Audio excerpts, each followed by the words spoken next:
Alors en fait, moi, lors de ce congrès à Toulouse, j'ai beaucoup pensé à Nietzsche. Parce que, vous savez, Nietzsche disait qu'il croirait en Dieu le jour où les chrétiens auraient des gueules de ressuscités. Et ben moi, à Toulouse, j'ai vu des centaines de gens qui avaient des gueules de ressuscités. Et vraiment, je me dis que si Nietzsche avait été là, il aurait certainement été converti. Alors, je pense en particulier à deux petites sœurs de l'agneau, dont je reparlerai, qui avaient un sourire, mais tellement lumineux, tellement profond, tellement plein de chaleur et de bienveillance, que je dirais que rien qu'en les voyant, on se disait mais c'est pas possible, c'est vraiment Dieu qui est en elles et qui sourit à travers elles. J'ai aussi beaucoup aimé les témoignages qui se transparaissaient à travers les ateliers. Il y avait des dizaines d'ateliers. Et alors, je pense à un atelier où aussi quelqu'un qui avait un sourire extraordinaire, plein de chaleur et de bienveillance, le père Marc-Olivier, un capucin qui est chapelain à Lourdes. Et il nous disait comment évangéliser. On peut peut-être déjà commencer par s'inspirer de l'attitude que la Vierge Marie a eue face à Bernadette. En fait, la Vierge Marie face à Bernadette, elle a très peu parlé. Elle n'est pas venue faire un enseignement, mais simplement, elle s'est mise à regarder Bernadette. Elle l'a regardée avec amour, avec respect, avec bienveillance. Et donc Bernadette, elle s'est sentie aimée, elle s'est sentie en confiance. Bernadette a dit « La dame m'a regardée comme une personne ». Et qu'est-ce que la Vierge a fini par dire à Bernadette ? « Voulez-vous me faire la grâce de venir ici pendant 15 jours ?» Bernadette, qui était la méprisée, qu'on appelait la merdeuse dans le village, elle est respectée, elle est regardée avec bienveillance, avec amour, et là, son cœur s'ouvre. Et ce père Marc-Olivier, une petite anecdote, nous a dit « Vous voyez, tout à l'heure, je me suis fait prendre moi-même à mon propre piège. J'ai abordé une lycéenne qui était là pour aider à accueillir les gens, et je lui ai dit « Et toi, Dieu, la foi, ça te branche ?» Elle me regarde et elle me fait « non, pas trop. » Et je lui dis « T'as envie que je t'en parle ?» Elle me regarde et elle fait « non, pas trop. » Et là, nous raconte-t-il, je me suis rendu compte que j'avais tout faux. Parce que voilà, je suis arrivé au-devant d'elle avec mon savoir que je voulais lui dispenser, mais en fait, ce n'était pas du tout ça qu'il fallait faire, parce que je ne me suis pas mis à son écoute, je n'ai pas cherché ce qui la préoccupait et ce qui l'habitait, ce qui l'intéressait. Même témoignage finalement de la part de laïcs qui ont décidé de consacrer leur vie à faire un accueil chrétien pour les pèlerins de Saint-Jacques. Et leur principe, c'est que dans cet accueil pèlerin, ils disent aux gens qui passent chez eux, « Nous vous accueillons comme des amis. Ici, tout est libre, tout est gratuit, on n'impose rien parce que Dieu ne s'impose pas. » Et puis je voudrais aussi revenir à ce témoignage qui m'a sans doute le plus bouleversé, celui des deux petites sœurs de l'agneau. Elles vivent une vocation quand même très particulière, très originale, puisqu'elles ont décidé de vivre la pauvreté la plus radicale possible. Et donc, elles ne vivent que de mendicité. Elles vont sonner aux portes des maisons pour mendier de la nourriture. Alors, ça peut paraître très étonnant, très choquant, mais en même temps, ce dont elles témoignent, c'est que, à travers, on pourrait dire, cette mission, elles ont des occasions de rencontres qui sont absolument extraordinaires. Et ce dont elles témoignent, c'est de dire, en venant mendier notre nourriture, nous sommes les témoins d'un Dieu qui est mendiant et qui vient frapper à la porte du cœur des gens. Et ça leur donne des occasions de rencontres tout à fait exceptionnelles dont elles ont témoigné. Ce serait trop long de tout raconter, mais je pense en particulier à cette dame qui les a d'abord reçus de façon extrêmement agressive, les a bombardés de questions, et puis à la fin de la rencontre leur a dit « J'avais l'image d'une église puissante, et avec vous, j'ai découvert une autre image de l'église et de Dieu. » Alors en conclusion, eh bien en fait, c'est que pour être missionnaire, il ne faut pas avoir envie de venir imposer son discours, mais les deux maîtres mots, c'est l'humilité et l'écoute. Se mettre à l'écoute de l'autre, et puis aussi et surtout, se mettre à l'écoute de l'Esprit Saint, qui sera là pour nous permettre d'être vraiment en attitude d'accueil vis-à-vis de l'autre et qui nous inspirera les paroles qu'il convient de lui donner. Bonjour à tous, moi j'ai participé à une table ronde. Cette table ronde était sur le sujet des relations entre les laïcs et les prêtres. Est-ce que c'est un long fleuve tranquille? Et donc, comme c'est une table ronde, bien j'ai pu développer ma pensée, ma thèse. Alors cette thèse, elle est on va dire en 3 points. La première partie de la thèse, c'est la conviction que nous sommes dans les temps où nous devons retrouver en fait ce qui s'est passé au premier temps de l'Église. C'est-à-dire, rappelez-vous, saint Paul qui dit que lui, il n'était pas très fort pour la prédication, mais si l'Évangile a été cru, ce n'est pas parce qu'il y avait une prédication qui était exceptionnelle, c'est parce que la prédication s'accompagnait d'œuvres de puissance de l'Esprit Saint. Donc des miracles, des guérisons, des conversions, etc. Et en fait, c'est vraiment ma conviction profonde qu'aujourd'hui, nous sommes dans ces premiers temps, en fait. Et si nous voulons que notre prédication soit efficace, ça ne sera pas d'abord par le perfectionnement de la prédication, mais vraiment par le don de l'Esprit Saint. Et donc j'attends des paroissiens qui puissent, dans l'Église, demander des charismes, demander donc des guérisons, demander des miracles, etc. Il faut avoir beaucoup d'audace pour ça. La deuxième thèse, en fait, qui est donc plus... ça, c'était ce qui sous-tendait le sujet. Maintenant, le sujet, donc relation entre laïcs et prêtres. Je suis convaincu qu'on est en train de changer de modèle. Alors, c'est caricatural ce que je dis, mais en fait, vous allez voir que on retrouve quand même une réalité derrière tout ça. On passe d'un modèle où, si vous voulez, le prêtre, même instinctivement, même inconsciemment, est placé un petit peu au-dessus des autres, avec les fidèles qui, eux, ne sont pas prêtres, ne savent pas forcément. L'élément le plus caractéristique qu'on entend tellement souvent, c'est « Ah non, mon père, moi je ne peux pas parce que… Ah non, mon père, moi je ne suis pas capable de… » etc. etc. Alors que, en réalité, le baptême, notre baptême nous donne une autorité extraordinaire, puisqu'on participe à la dignité de prêtre, de prophète et de roi.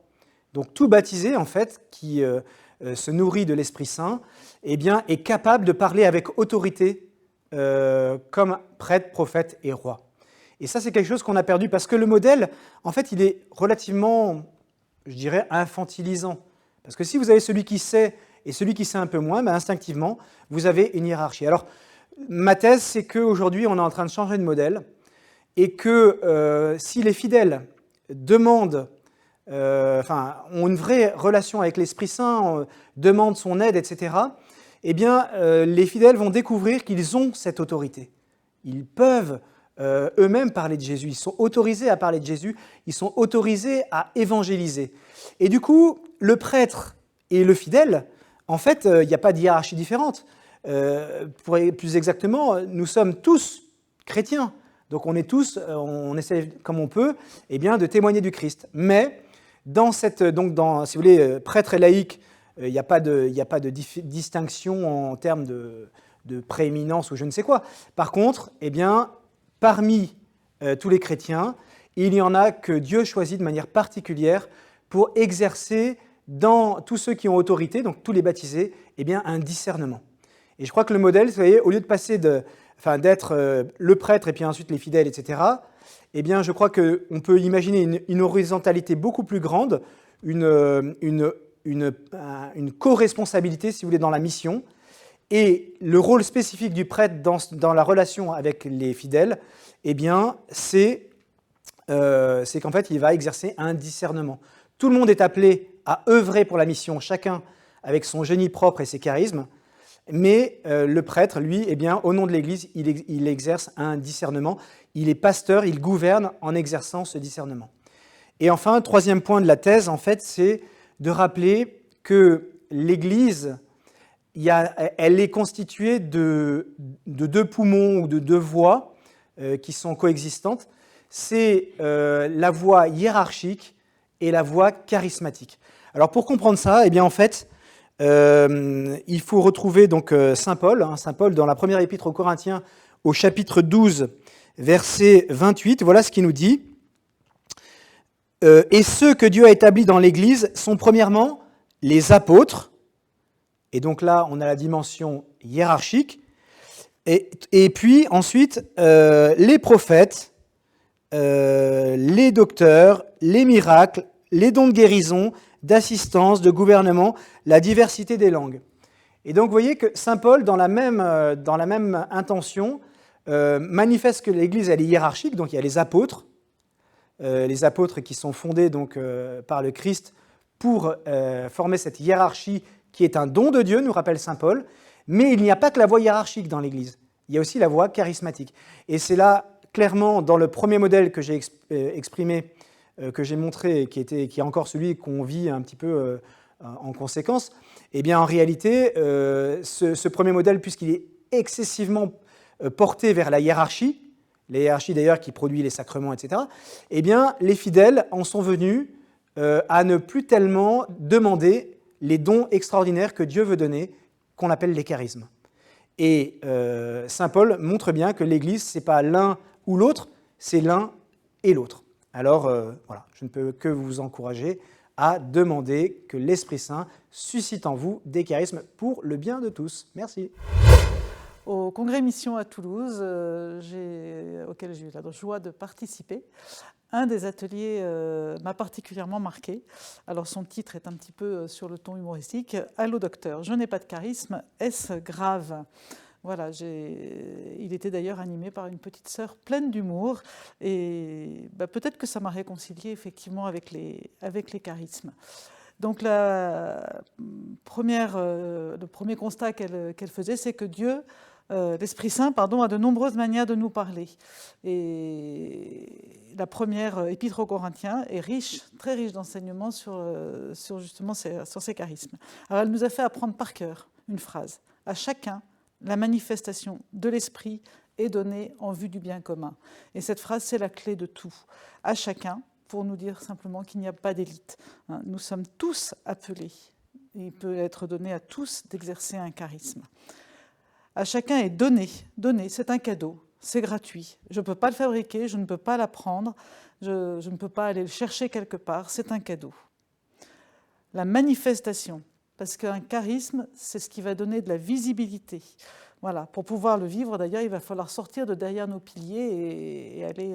le pape François nous invite à aller aux périphéries, mais c'est un petit peu ça. En vue du bien commun, parce qu'un charisme s'exerce toujours pour quelqu'un d'autre. Il s'exerce toujours pour l'édification de l'autre, jamais pour soi. Il est pour la glorification de Dieu. À chacun, la manifestation de l'esprit est donnée en vue du bien commun. Donc effectivement, on peut tous vivre ces charismes, ces dons de l'esprit. La seule chose, c'est qu'il faut penser à les demander. Et comment on les demande ? Dans la prière à l'Esprit Saint. Et les dons, on ne sait pas ce qui va nous être donné. C'est gratuit, de toutes les façons, c'est un cadeau. Et c'est toujours Saint Paul qui nous donne la liste de tous les cadeaux que Dieu est prêt à nous faire. À l'un, c'est une parole de sagesse qui est donnée par l'Esprit. À tel autre, une parole de science, selon le même Esprit. À un autre, la foi. À un autre, le don de guérison, la puissance d'opérer des miracles, etc., etc., la prophétie, le discernement des esprits. Voilà. Pour avoir la grâce d'exercer un charisme, il faut être disponible à la médiation de l'Esprit Saint et surtout avoir le fusible de l'humilité, disait-elle, cette petite sœur. C'est-à-dire qu'on n'en tirera pas gloriole, on ne pourra pas se féliciter d'avoir exercé un charisme, il est uniquement pour rendre Dieu visible. Voilà. Et puis, il faut avoir bien sûr la charité, parce que là aussi, c'est toujours les enseignements de Saint Paul. Si je n'ai pas la charité, cela ne sert à rien. L'exercice d'un charisme va permettre que l'autre découvre la tendresse de Dieu. À travers les charismes, l'Esprit Saint nous permet de donner quelque chose qui nous dépasse. On ne sait pas ce qu'on va recevoir, mais on sait encore moins ce qu'on va donner. Et là encore, c'est dans la prière qu'on va demander que ce qu'on va dire ait un sens encore au-delà de ce qu'on avait pu imaginer. Voilà. Et donc, puisque c'est donné gratuitement, pourquoi pas à moi ? Donc, allô docteur, je n'ai pas de charisme, est-ce grave? Eh bien non, je ne peux pas ne pas avoir de charisme. Alors le congrès mission, j'y suis allé sans vraiment savoir pourquoi j'y allais. J'ai été invité à y aller en tant que membre de l'EAP, mais je ne connaissais pas quel était le but, je n'avais pas de programme, je ne savais pas trop ce que j'allais y chercher. Et je l'ai découvert en fait là-bas. Ce que j'allais y chercher, ce n'était pas forcément des idées, des choses à mettre en place dans la paroisse, mais c'était plus comprendre l'esprit de la transformation paroissiale, comprendre qu'on ne peut plus rester entre paroissiens, entre nous, et que donc sur Toulouse, tout le sud-ouest, beaucoup de représentations, et les gens en fait étaient venus chercher à la fois de la motivation, et surtout de la motivation, l'Esprit Saint qui les guide, évidemment. Et du coup, le but, c'est plus de rentrer et d'être rempli d'Esprit Saint pour pouvoir derrière se lancer et changer entre guillemets. Donc, j'ai assisté à quelques ateliers avec des idées d'évangélisation de rue, de choses à mettre en place. Mais c'est surtout avec l'idée qu'il faut maintenant impliquer les paroissiens. On n'a pas besoin d'être membre de telle ou telle équipe, d'être engagé dans la préparation au baptême, dans le parcours alpha ou autre. C'est vraiment tout le monde, absolument tout le monde est invité dans la paroisse à s'investir, à participer d'ailleurs au prochain congrès mission, mais à s'investir dans les différentes activités qui sont proposées dans la paroisse pour pouvoir rayonner, pour que la paroisse, les paroissiens ne restent pas entre eux. C'est surtout ça le gros message. Dans les ateliers, j'ai participé à des ateliers d'évangélisation de rue. L'évangélisation de rue, c'est quelque chose qui finalement est assez simple. Ça peut prendre plein de formes différentes. Ça peut être du porte-à-porte, ça peut être un stand à l'entrée de l'église. Une paroisse à Toulouse, par exemple, ils se contentent de laisser l'église ouverte et d'inviter les gens à rentrer et de prier le Saint-Sacrement. C'est pas si compliqué que ça. Mais voilà, ça peut avoir de très bons résultats. Ça invite, ça tourne les gens, ça attire les gens. Et ça montre qu'il y a une église qui vit, qu'il y a une paroisse qui vit, tout en montrant également que le centre, c'est le Christ. Moi, j'ai participé à une table ronde sur les campagnes, les missions dans la campagne. Et justement, j'habite la campagne et ça m'a intéressée de dire que la campagne, il faut connaître la vie de ses voisins, comment ils vivent les crises, avoir l'audace d'aller chez eux, d'aller sonner, de leur parler quoi, de ne pas isoler et chercher à avoir des gens qui sont isolés, délaissés, ne pas les laisser à la traîne, aller avec eux. C'est un peu plus compliqué qu'à la ville parce qu'à la ville, les gens, le contact est assez facile, j'ai fait l'expérience, alors qu'à la campagne, les gens ont tendance à s'enfermer chez eux.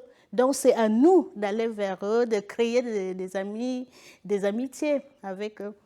J'ai visité donc le village des exposants et j'ai vu beaucoup de choses qui m'ont intéressée. Par exemple, pour les handicapés. Par exemple, ils nous ont proposé s'ils peuvent venir dans nos campagnes voir. C'est pas l'association, j'ai oublié. Et puis, j'ai aussi vu qu'on pouvait organiser, c'est-à-dire des visites, c'est-à-dire pour faire la rencontre entre les gens de la paroisse ou bien de l'église, organiser des visites, quand on reçoit, on accueille des gens pour justement échanger quoi. Ça a été magnifique, ça a été beau. J'ai aimé, c'était beau, ça a permis à ce qu'on vive ça. Moi, je ne m'attendais même pas à voir tout ce monde-là. Et surtout à la fin, j'ai beaucoup aimé la fusion d'esprit. C'est là que j'étais à la fin.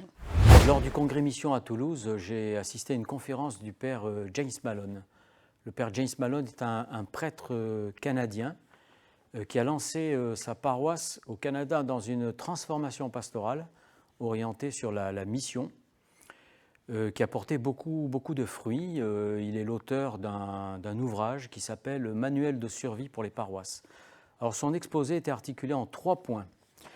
Le premier point s'adressait aux curés et il leur disait que quand on se lance dans une transformation pastorale, on est amené à faire un choix entre l'entretien du troupeau existant, c'est ce qu'il appelle lui la maintenance, et aller chercher les brebis égarées ou aller pêcher le poisson à l'extérieur. Voilà. C'est-à-dire un choix entre être pasteur ou être pêcheur, partir à la pêche. En fait, il dit que les deux doivent coexister, mais aujourd'hui, bien souvent, les bateaux restent dans le port et la pêche ne se fait pas. Et dans les bateaux, eh bien, tranquillement, les paroissiens boivent des cafés. Entre nous. C'est le résultat de 1500 ans, dit-il, d'une ère christianisée, de christianisation, qui ne l'est plus aujourd'hui.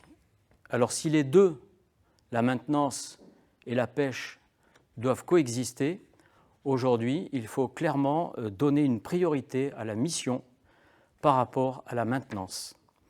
Le deuxième point qu'il a abordé, c'est comment entrer dans une priorité à la mission. Car le défi est immense, la ressource est comptée et l'inertie des paroissiens est forte, voire très forte. Alors que faire? Tout d'abord, prier, prier et faire prier. Les groupes de prière, le chapelet, l'adoration. Ensuite, mettre sur pied une équipe qui permettra d'avoir une vision sur la paroisse future, et ce pendant au moins une année. Passer en revue les activités de la paroisse pour les réorienter sur la mission, voire en supprimer certaines si c'est nécessaire. Et passer d'une simple collaboration entre clergé et laïcs à une co-responsabilité. Aujourd'hui, le prêtre passe à peu près 8% de son temps à prêcher, 15% à donner des sacrements, 4% à gouverner et 73% à faire le reste. Et dans une priorité à la mission, le prêtre doit passer 25% de son temps à prêcher, et non pas 8%, et seulement 20% à faire le reste, et non pas 73%.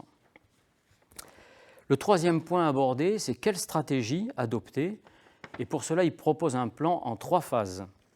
La première phase, c'est de mettre la paroisse en mouvement sur le plan culturel. Son expérience lui fait dire qu'il faut 4 ans pour cela.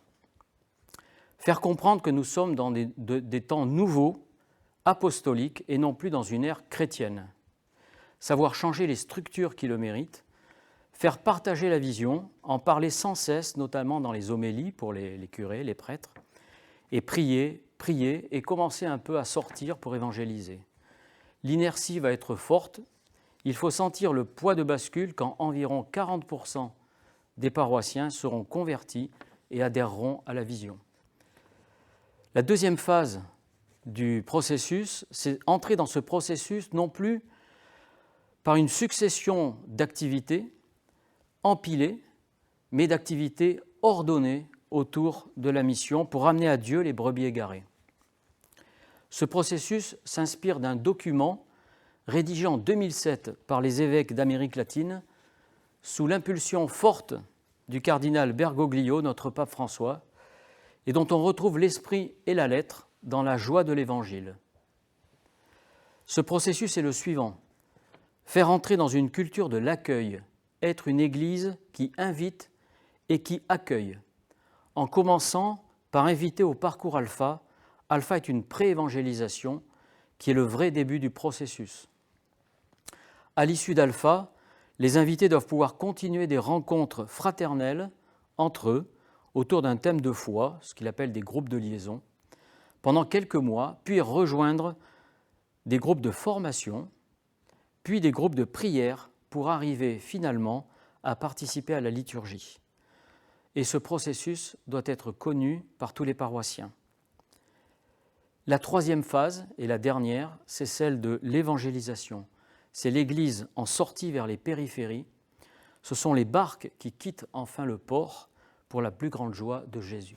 On est là pour vous parler du congrès mission de Rennes, où on s'est rendu début octobre, et plus particulièrement à l'école des charismes, où on a passé 4 jours sur les charismes, ça porte bien son nom, et les dons de l'Esprit Saint. Voilà. Alors on va commencer par vous dire quelques mots sur les charismes. ce qu'ils sont, c'est tout simplement une manifestation de l'Esprit Saint à chacun pour l'édification de la foi et le bien commun. Donc parmi les charismes, on peut citer le charisme d'intercession, de guérison, de parole de connaissance, mais il en existe évidemment beaucoup d'autres. Donc pourquoi les charismes? Eh bien tout simplement parce que les personnes à convertir ont besoin de signes pour croire. Les charismes ne sont pas réservés à une élite. Bien sûr, chacun peut recevoir des charismes. Ces charismes s'exercent bien sûr dans la foi, dans la charité et dans l'humilité. Ce n'est pas nous qui agissons, c'est Dieu qui écoute nos prières. Les charismes ont besoin, bien sûr, d'être exercés pour ne pas être perdus. Alors justement, on a pu faire des mises en pratique, donc on a eu beaucoup de cours théoriques justement pour apprendre à les connaître, les discerner, des exercices pratiques entre nous, et surtout il y a eu 2 grands événements, dont une évangélisation de rue donc, dans Rennes, et une soirée louange, adoration et prière des frères. Et ce qui a été très marquant justement dans cette évangélisation de rue, qui s'est passée sous la pluie rennaise, c'était d'abord la distance de la majorité des gens avec l'Église, et le fait d'aller leur parler de l'Église directement dans la rue, ça a permis déjà de recréer un lien. Et ensuite, il y a eu des expériences très frappantes et très fortes avec des personnes pour qui on a pu prier directement dans la rue et qui ont tout de suite reconnecté avec Dieu, en fait, puisque l'Esprit Saint était là bien présent, puisqu'on était minimum 3, on était en binôme, plus la personne pour qui on priait. Et du coup, c'était des expériences très très fortes. Et c'était le but du jeu, justement, d'aller dans la rue, d'aller chercher ceux qui ont besoin, plutôt que d'attendre qu'eux viennent dans l'église. Il y a eu une expérience forte, en particulier pour ma part, par exemple pour un monsieur qui n'avait plus mis les pieds à l'église et qui était en froid avec Dieu, en fait, suite à un deuil. Donc une grosse blessure, et ça faisait des années. Et du coup, on lui a proposé de prier pour lui, directement dans la rue. C'est le seul pour qui on l'a fait, enfin c'est le seul qui a accepté. Il a accepté tout de suite. Et du coup, on a prié pour ce monsieur. Et quand ça s'est terminé, il était transformé en fait. Il a été très touché par la prière. Ça a vraiment agi directement au plus profond de son cœur. Et il est reparti comme réconcilié avec Dieu en fait. Il avait l'impression que Dieu l'avait abandonné et qu'il lui avait infligé une épreuve qui était au-dessus de ses forces. Et grâce à la prière, il a pu se rendre compte qu'en fait, Dieu était présent et au contraire était là pour le soutenir dans son épreuve. Donc c'était un très très beau moment. Et puis il y a eu d'autres choses qui étaient très fortes aussi. C'était par exemple le soir où on a fait les prières des frères. L'église était pleine, il y avait vraiment beaucoup de monde qui était là pour le congrès mission. Et il y a presque 250 personnes qui sont venues demander la prière des frères. Donc il y avait 29 pôles de prière, plus tous les prêtres qui étaient présents pour les confessions. Et on a pu constater à ce moment-là le grand besoin. Il y a un énorme besoin de toutes ces personnes qui sont venues en toute humilité et avec une très grande foi, qui sont venues demander à ce qu'on prie pour eux. Et moi, c'est ça qui m'a beaucoup frappé, cette faim, ce besoin. Et il y a un besoin à combler, et je pense que dans notre paroisse, en l'occurrence, mais aussi parce qu'il n'y a pas que Figeac, quand on parle de la paroisse, on pense forcément à Figeac, mais il y a aussi tous les petits clochers autour. Et peut-être qu'il y aurait des choses à mettre en place pour les endroits un petit peu plus reculés, ou aller chercher les gens, justement. On a des grandes églises, des belles églises un peu partout autour de nous. Elles sont vides aux 2/3 et peut-être qu'il serait temps d'essayer de les remplir. Qu'est-ce qu'on attend pour mettre en œuvre les charismes ici? Justement, c'est la question. Après ce congrès mission, on a été plusieurs à y aller et à revenir vraiment revigorés, remplis de l'Esprit Saint. On a vécu des très très belles choses. Et ce qu'on a envie, justement, c'est d'essayer de mettre un petit coup de dynamisme dans la paroisse et essayer de proposer des idées nouvelles dans lesquelles tout le monde pourra s'investir à sa façon. Puisque les dons de l'Esprit Saint, il y en a toutes sortes, il y en a une multitude, il n'y a pas d'hierarchie, donc chaque don est aussi important qu'un autre, et chacun a le sien, suivant le moment. Et chacun peut contribuer justement à l'évangélisation, et chacun a une mission à accomplir. Et ce qu'on pensait proposer par rapport à ce qu'on a vécu, mais aussi en lien avec les autres qui sont rendus sur le congrès mission ailleurs, C'est essayer de développer, de proposer à plusieurs endroits, par exemple la prière des frères, et aussi, pourquoi pas, essayer de tenter de l'évangélisation de rue. Par exemple, à Figeac, le samedi, où il y a pas mal de monde, pourquoi ne pas faire des petits binômes et essayer, tester, proposer des cafés devant l'église quand il y a du monde. En plus, là, l'hiver vient, donc essayer d'aller à la rencontre des gens pour les inviter, tout simplement, et puis pourquoi pas les faire entrer dans l'église. Nous trois, nous étions au congrès mission de Lyon, début octobre. Vous vous dites bien, mais pourquoi Lyon? C'est pas à côté, 5 heures de route, 6 heures, je sais plus. C'est un Sans bon compter trotte, les hein. embouteillages. Par là. Mais à Lyon, en plus du congrès mission classique, il y avait l'école des charismes sur la délivrance. Et ça, c'était une grande joie de l'avoir fait. C'était une école sur 4 jours et le congrès mission même dure que 2 jours. Alors on était 4 jours, c'était bien rempli. Hein. Tous les jours on était dans le camp. C'était pas une cathédrale, c'était une basilique. C'est le grand basilique Notre-Dame de Fourvière. Ouais. Et en fait, c'était la délivrance, mais en fait, c'était plutôt comment être libre en Dieu. Parce que Dieu nous faut libre tous. Ouais. On est tous fils et filles de Dieu. Exactement. Et comment y revenir, Jean-Thomas? Tout à fait, voilà. Donc, en fait, ce qu'on a appris pendant cette session, c'est que nous avons tous besoin d'être libérés. On est toujours liés par quelque chose dans notre vie quotidienne, que ce soit par la dépendance à quelque chose, donc au jeu, à l'alcool, au tabac, etc. et d'autres choses. Ça peut être aussi des petits mensonges qui nous ont été inculqués, par exemple, penser qu'on est bon à rien, penser qu'on n'est pas aimé, que Dieu nous aime pas, etc. Que la foi n'est pas pour nous, par exemple. Par exemple, voilà. Et donc, voilà, le but de cette méthode qu'on a expérimentée tous les trois, c'est justement de se délivrer de toutes ces choses et d'être libre en Christ. Et de recevoir tout le royaume de Dieu, du coup. Tout à fait. Et c'est une méthode qui est assez simple quand même. C'était très intense à recevoir, mais dans le déroulé de la méthode, on se rend compte que ce n'est pas si compliqué que soi. C'est quelque chose qu'on peut appliquer pour soi-même. C'est une prière. Hein. On prie pour soi, on peut prier pour les autres, on se concentre sur la personne parce que délivrance peut faire peur, peut faire un grand mot, exorcisme et tout ça. On n'a pas du tout appris ça. Non, parce qu'on n'est pas concentré sur le démon. Il ne nous intéresse pas du tout. Oui, il ne nous intéresse pas le démon. C'est la personne qui nous intéresse, c'est la fille en Dieu. Et sa volonté propre de cette personne, de passer, de pouvoir vivre sa vie d'enfant de Dieu. Alors, à Figeac, pour le mettre en œuvre, il nous faut discerner. Beaucoup discerner. Nous, on pense que ça, oui, il faut déjà la bénédiction hein, pour pouvoir le faire, mais il faut déjà que nous, on l'expérimente plus encore, on essaye de mettre en pratique, lire encore plus là-dessus, parce qu'il y a tout un thème sur Internet qu'on peut suivre, et peut-être chercher des relations avec d'autres paroisses, parce que toutes ceux sur la paroisse, ça fait un peu petit, parce qu'on va quand même très dans l'intime de la personne. Voilà, donc c'est une méthode très simple, mais par contre que nous invitons vraiment tout le monde à pouvoir vivre ces sessions. Et une fois qu'on l'a expérimenté, une fois qu'on s'est formé, on pourra le déployer en masse sur Figeac et sur la paroisse.